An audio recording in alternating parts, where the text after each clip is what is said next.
afternoon from our downtown studio. We begin with the Hazel Park Racetrack shutting down.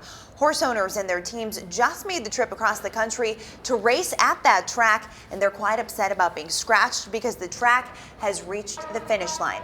Let's go live now to 7 Action News reporter Matt Smith. And Matt, some people not very happy about this news.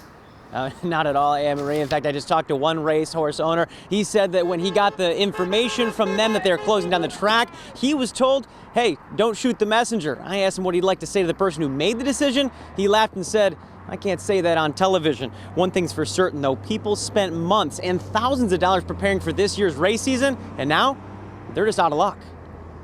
It's a kick in the pants. Don Pankowitz drove 14 hours with a trailer in tow for this year's race season at Hazel Park. Instead, he was told today the track is shutting down. Hours earlier, Hazel Park was still reminding racers to rush in and drop off horses.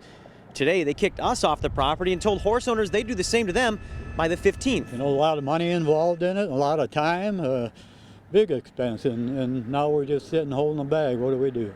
Hazel Park has yet to return calls, and while outside they're advertising for help, they're letting go of nearly 90 employees inside. The only response to our inquiries? A statement reading in part, quote, over the past 25 years, the gaming industry has dramatically changed throughout the country. Clearly, this has had a significant impact on the proud tradition of horse racing throughout Michigan. And I knew that when they put that building over, I knew we was in trouble, but I never thought they'd end it like this. I thought we'd make this year, and I thought that would be it, which would be fair. James Jackson, one of the top trainers in Michigan, is more upset than anyone.